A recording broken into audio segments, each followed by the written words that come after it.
For fiscal year 2023, Walmart has a revenue of $611 billion and is the largest employer in the world with over 2 million employees. It is also the biggest retailer in terms of sales. Starting from humble beginnings, the company was founded by Sam Walton, who decided to open his own store after being told he had no career in the retail business. Sam Walton was born on March 28, 1918, in Kingfisher, Oklahoma. His father, Thomas Walton, was a farmer, but the farm was not generating enough money to support the family. The family moved around the country looking for better opportunities until they settled in Columbia, Missouri. As a teenager, Sam worked various jobs to help the family and learned the value of hard work from his parents. He also watched his mother start a successful milk business. Despite his parents' teachings, things were not easy at home for Sam, as his father was always on the road trying to make extra money, which strained his relationship with his wife. Sam Walton, in his autobiography, described his parents as the most quarrelsome couple he had ever known. To avoid the problems at home, Sam engaged himself in sports, joined the Boy Scouts, and took on various leadership roles to keep himself occupied. After graduating from David H. Hickman High School in 1935, he attended the University of Missouri to start his business career. While in school, he worked different odd jobs to support himself, including delivering newspapers and waiting tables for meals. After his graduation in 1940, he got his first job in the retail industry as a sales trainee at JCPenney in Des Moines, Iowa. However, his poor bookkeeping skills and dislike of paperwork made him one of the company's worst employees, and his boss even threatened to fire him, telling him that he had no future in retail. Despite this, Sam's gift for salesmanship earned him an extra $25 a month in sales commissions. When World War II reached America in 1941, Sam quit his job and joined the U.S. Army, where he rose to the position of captain in the military's intelligence corps. While stationed in Oklahoma in 1942, he met his future wife Helen and they get married on Valentine's Day in 1943. In 1945, when the war ended, Walton had a family to support and decided to start his own retail business. He used a $20,000 loan from his father-in-law and $5,000 from his own savings to buy a losing Ben Franklin store in Newport, Arkansas. Despite facing many obstacles, including paying a high rent rate of 5% of sales, Walton succeeded beyond expectations by breaking typical retail rules and making his customers' lives easier. He found a way to buy cheaper merchandise and sell it for less than other shops, making his profit through volume rather than margin. After his business took off, he asked his brother Bud to join him in running the store more smoothly. Although the previous owners of the store were unhappy about the Waltons getting their merchandise elsewhere, they could not complain because Sam's sales were unmatched. In his first year of owning the store, Sam's sale had risen by over 45%, totaling $105,000. The next year, his sales increased again to $140,000, and by the third year, they had risen by another 25%, reaching $175,000. After just 3 years in business, Sam was able to fully repay the $20,000 loan he had received from his father-in-law. 2 years later, he had become the most successful variety store owner in Arkansas and potentially even in neighboring states. However, despite his success, the business was ultimately doomed to fail. In 1945, when Sam Walton signed the lease for his store, it did not contain a standard renewal clause that was usually included in leases. When his father-in-law discovered this, he was surprised that Sam had made such a mistake. Despite this oversight, Sam had worked hard to build a successful business in Newport, where he and his wife had deep roots. When he was forced to leave the town, it was a low point in his life.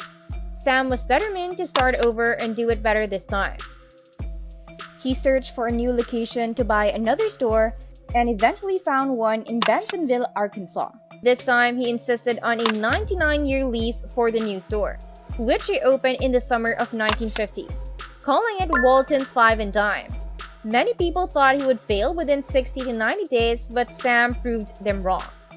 When Sam Walton opened his store in Bentonville, there were already 2 other variety stores in town, but none of them offered consistently low prices like he did.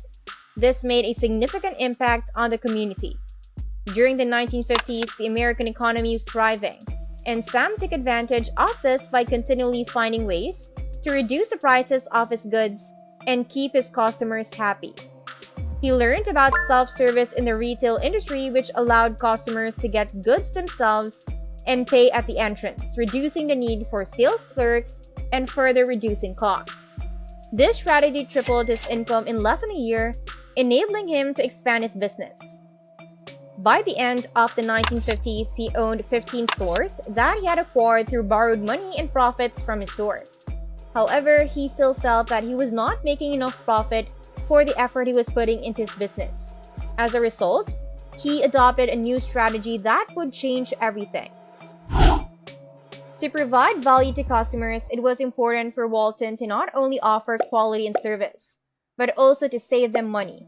He envisioned building large discount stores in small towns, undercutting his competitors' prices and making up the difference through higher sales volume. While discount stores existed across the country, they tended to be small and located in cities with discounts limited to certain items. Walton's idea was risky and required a lot of money, but he could not find backing from the company that franchised Ben Franklin stores. Undeterred, he mortgaged his home, borrowed money, and opened the first Walmart store in Rogers, Arkansas in 1962. Customers were thrilled to have discount prices and goods available closer to home, and Walmart sales grew quickly. Walton continued to learn from his competitors and implemented new strategies to further reduce prices, such as replacing wooden shelves with cheaper and more durable metal ones, and keeping his stores open for longer hours than his competitors. He also ensured that his stores had big parking lots and never charged customers for parking. In 1970, Walmart went public, generating about $5 million and allowing Walton and his family to retain 61% ownership of the stock. This allowed him to pay off debts and move forward with expansion plans. Walmart grew rapidly, adding more stores every year, and by the end of the 1970s, it had become the fastest growing and most influential force in the retail industry. Walton made his associates partners and gave them cash bonuses and stock options, allowing them to participate in the growth of the business. He also minimized advertisement costs by locating stores near warehouses and buying directly from manufacturers. The success of Walmart was so great that one investor who bought $1,650 worth of shares in 1970 saw their value rise to over $700,000 by 1987. In 1983, Walton introduced the Sam's Wholesale Clubs, which were targeted at small business owners and bulk buyers, and this proved to be another successful venture for him.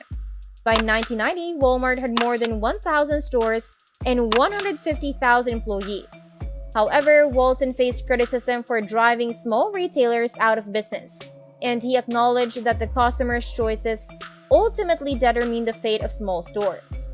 Walton passed away on April 5, 1992, at the age of 74, and Walmart's annual revenues had exceeded $104 billion at that time.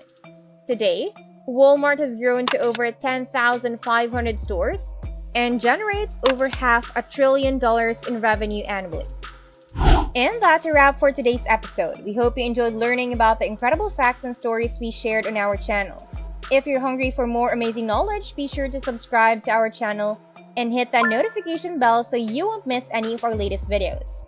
Until next time, stay curious, keep learning, and be amazed by the world around you.